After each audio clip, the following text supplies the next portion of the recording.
왜 이렇게 똑같은 일이 반복될 때 규모가 더 커진다. 그때는 이런 것이. 40억 있지만 이번에 유죄가 나면 434억 대사 음식까지도 그러니까요. 대사 음식을 누가 해주면 정말 이거 천국 아니겠냐 싶은데요. 이거 전이 쉬었는지 냄새까지 맡고 갖다 주라는 거 아니에요. 네. 이 이재명 그 대표가 선출된 직후에 지금 검찰이 소환 통보를 했습니다. 선거법 위반인데, 근데 이 소환 통보를 받고 이 대표가 소환에 불응을 했어요, 어제.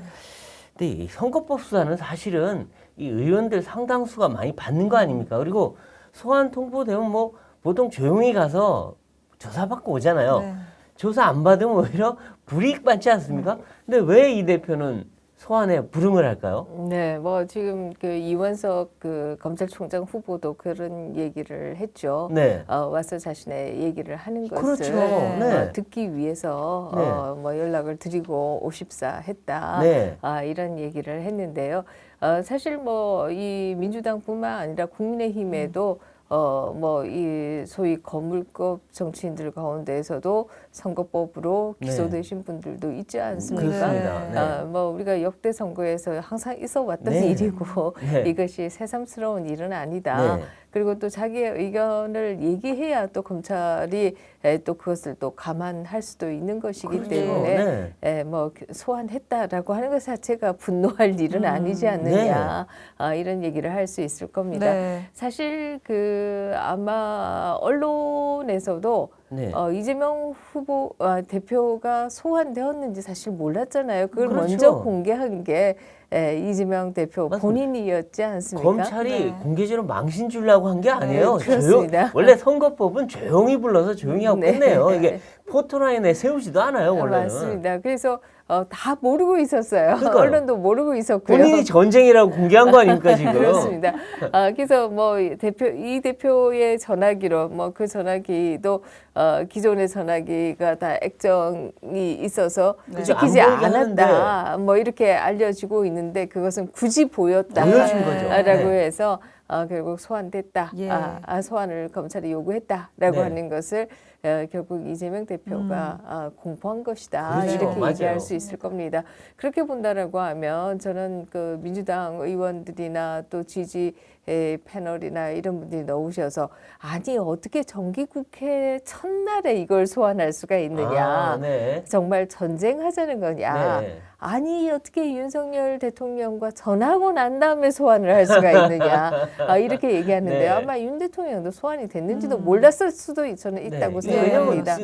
그 공소시효가 딱 그 9월 9일 정해져 있어요. 네. 어쨌든 이걸 공포한 것은 소환되었다라고 하는 네. 것을 알린 것은 사실 이재명 대표 측이다. 네. 이렇게 얘기한다라고 하면 이것을 뭐 정치적으로 소환했다. 정기국회에 1년 농사를 지어야 하는데 이날 첫날에 소환한 것은 이것은 농사 짓지 말자는 얘기냐. 네. 뭐 이런 식의 변호는 다 옳지 않은 것이다. 이런 생각을 하고요. 그렇죠. 뿐만 아니라 연락을 하려고 노력했다라는 거 아니겠습니까? 네. 검찰 쪽에서 그렇다라고 하면 분명히 비서나 누구들은 다 전화를 받았을 거예요. 혹은 그렇죠. 집으로도 받고요. 네. 그러면 안 계십니다. 막 이렇게 된 거 아니겠어요? 그렇죠. 네. 그렇다라고 하면 뻔히 다 아는 얘기인데 그러니까요. 이걸 갑자기 일어난 일인 것처럼 얘기하는 것도 네. 굉장히 옳지 않은 일이다. 그렇죠. 이런 생각을 합니다. 그럼에도 왜 그러면 지금 이럴까? 앞에서 말씀하신 네. 것처럼 많은 정치인들이 우리가 국민의힘에서도 소위 거물급 정치인들 중에 지금 기소될 가능성이 있는 분들이 있으시잖아요. 그럼에도 불구하고 왜 이걸 이렇게 소환에 응하지도 않고 전쟁이다.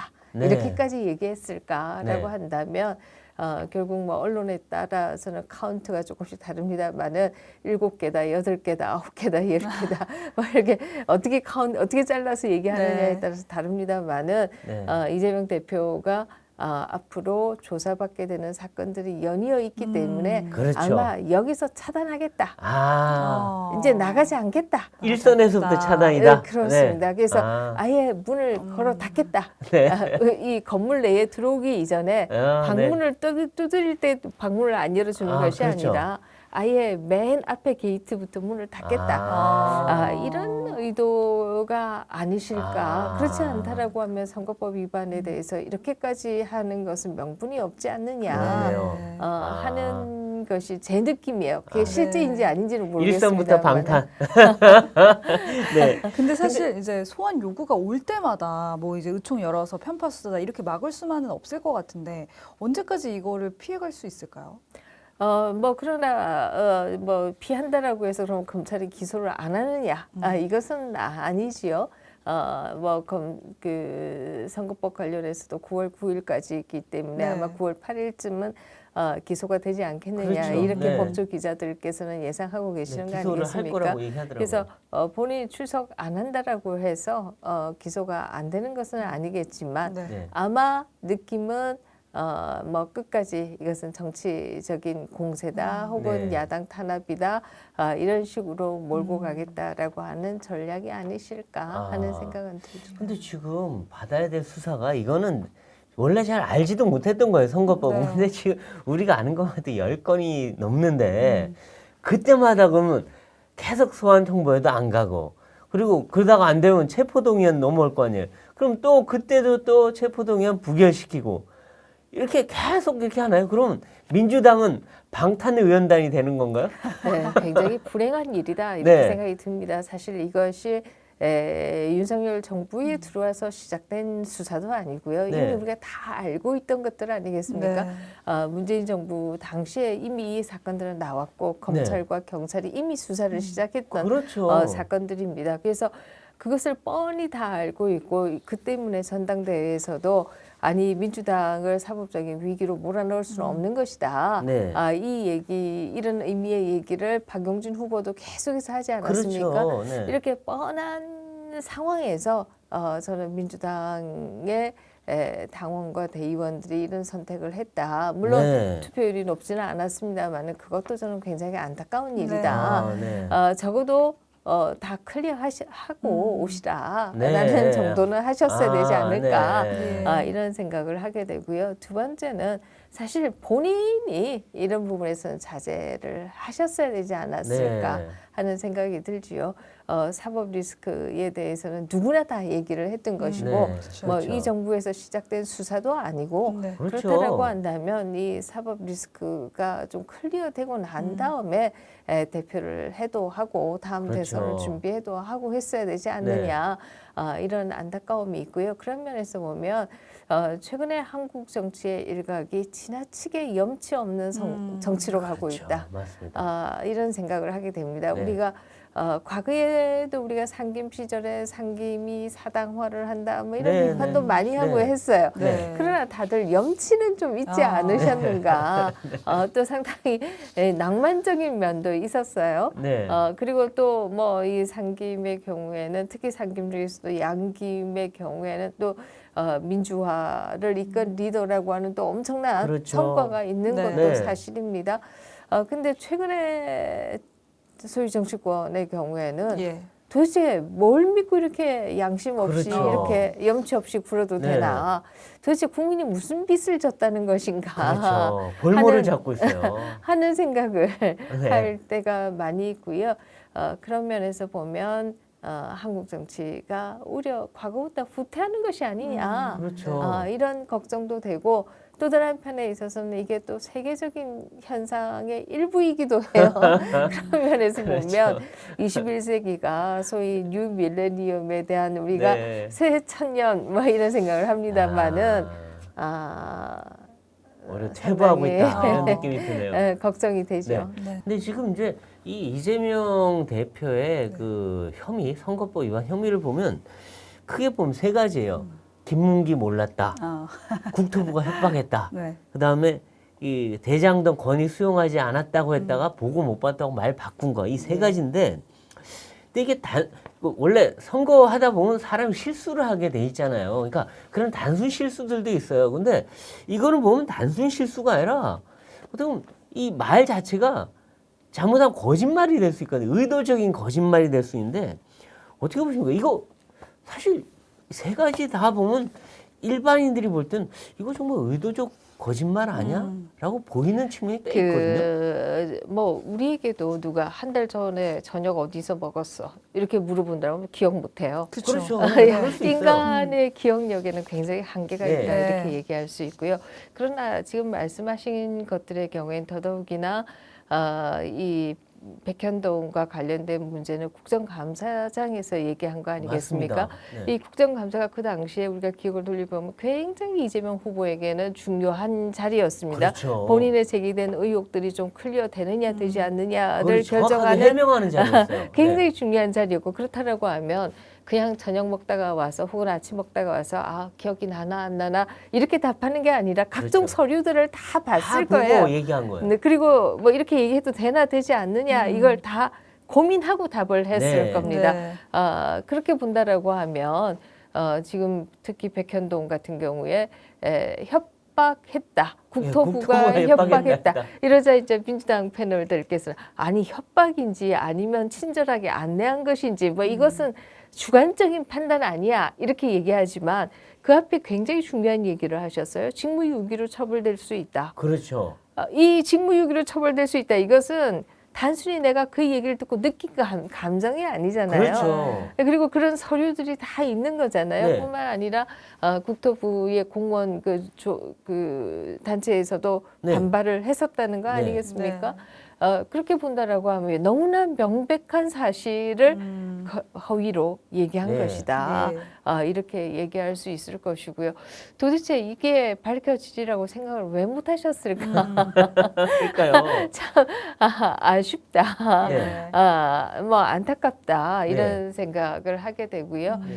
김문기 씨에 대해서도 마찬가지잖아요. 네. 사실 김문기 씨의 그 가족께서 얼마나 안타까우며 아니 골프까지 같이 치고 그러니까요. 큰 나무에서 같이 손잡고 사진 찍고 이랬는데 9박 10일 여행을 갔으면요 잊을 수가 없어요. 근데 그거는. 아니 너는 돌아서서 나 얼굴 보지 말고 골프 쳐 이렇게 한 것도 아닐 텐데 딴 방향으로 골프를 쳤나요?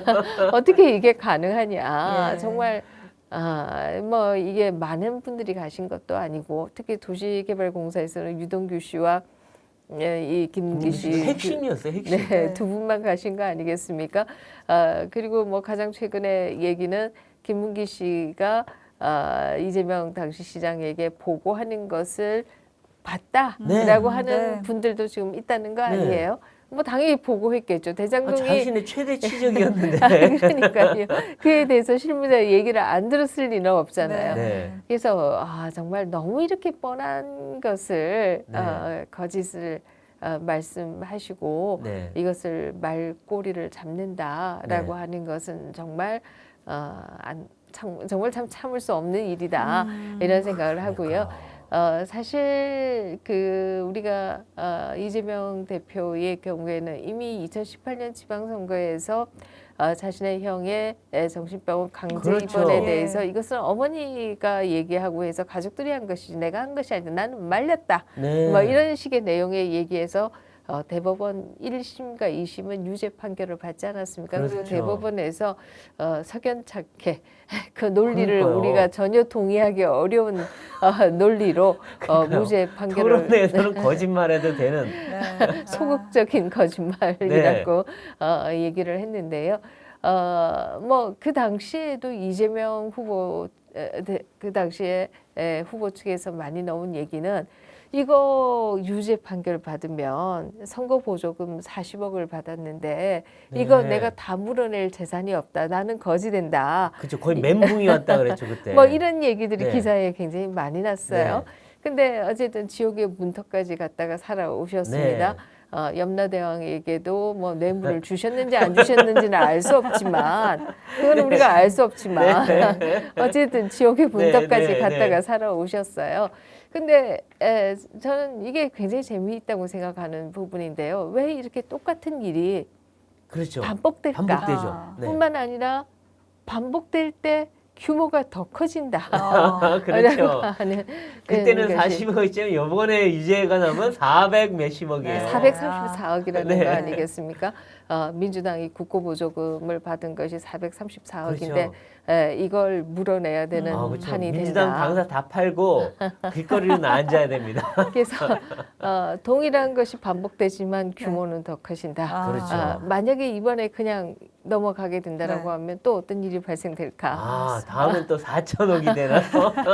하는 생각도 사실 하게 되고요. 네. 그것은 뭐 제가 조금 가볍게 드린 말씀이고 네. 조금 더 이제 근본적으로 생각한다라고 하면 사실 민주주의에 있어서 선거가 무엇이냐라고 네. 하면 유권자와 정치인 간의 계약이 맺어지는 장입니다. 그렇죠. 그래서 정치인들이 제시한 후보들이 제시한 공약을 보고 혹은 그들의 얘기를 듣고 유권자가 선택하고 그 선택이 결국은 계약이다 이렇게 네. 얘기하고 이 계약 기간은 임기이고 그리고 계약이 끝나고 난 이후에 계약을 잘 수행했으면 또 한 번 더 맡기는 그렇죠. 것이고 그렇죠. 뭐 이렇게 네. 되는 것이다 이렇게 얘기할 수 있는데요.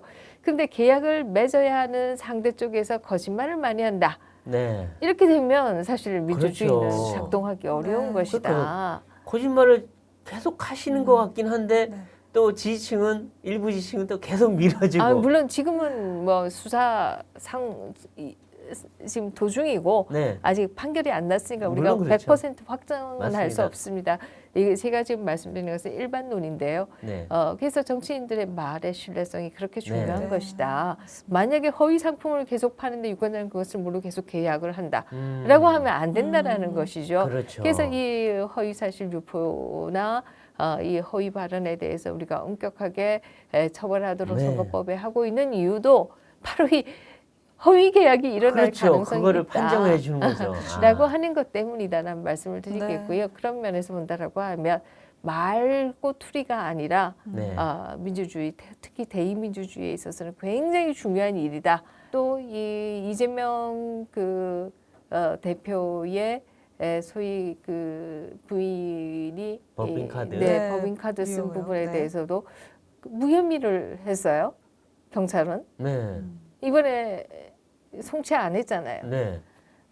그게 국고 손실이 한 5억 5천 정도 된다는 거잖아요. 네. 배소연 네. 씨가 아예 정말 사모님만 모시고 그런 사람이 있는지도 몰랐다라는 사람들이 꽤 있다는 거 아닙니까? 네. 뿐만 아니라 카드도 배소연 씨가 소속되어 있는 총무국 카드만 쓴 것이 아니라 다른 부처의 그쵸. 카드들도 네. 다 갖다 쓴 그렇죠. 거잖아요. 맞아요. 저는 어떻게 이런 일이 있는지 모르겠습니다만은 참.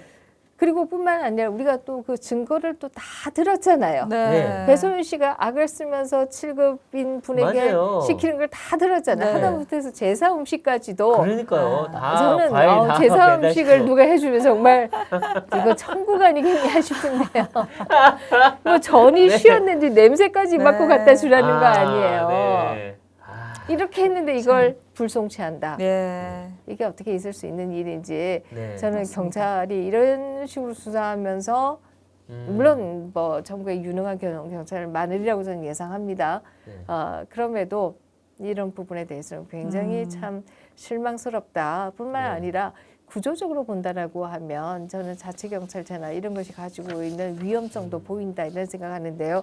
물론 검찰도 수원지검에서 각종 뭐 사건 이게 언제 압수수색을 하는지 이런 것들 다 나간 거잖아요. 네. 검찰도 저는 뭐 완벽하다 이런 얘기 안 합니다. 네. 그럼에도 제가 자치경찰제가 참 위험할 수 있겠구나 이 생각을 하는 이유 중에는 그 지역의 주요 정치 인사나 그렇죠. 너무나 밀접하게 관계가 되어 있다는 것이죠. 네, 네. 왜냐하면 그 지역에 계속 살고 있으니까. 그렇죠.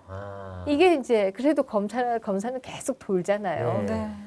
뭐 우리가 조선시대도 상피제 이런 거 있지 그렇죠. 않았습니까? 맞아요. 그래서 이런 것이 가지고 있는 위험성. 그래서 이걸 어떤 부분은 경찰만 수사하고 어떤 부분은 검사만 수사하고 이렇게 하면 안 되겠다. 네. 그죠? 그렇죠. 필요한 부분에 가서는 검찰도 수사를 할 그렇죠. 수 있어야 검경이 된다. 한꺼번에 해야지 네, 또 그게 그러니까요. 다 보완이 그래야 되겠죠. 뭐 어느 쪽에 잘못이 있어도 또 네. 보완이 될 수 있지 네, 않느냐. 맞습니다. 네, 네.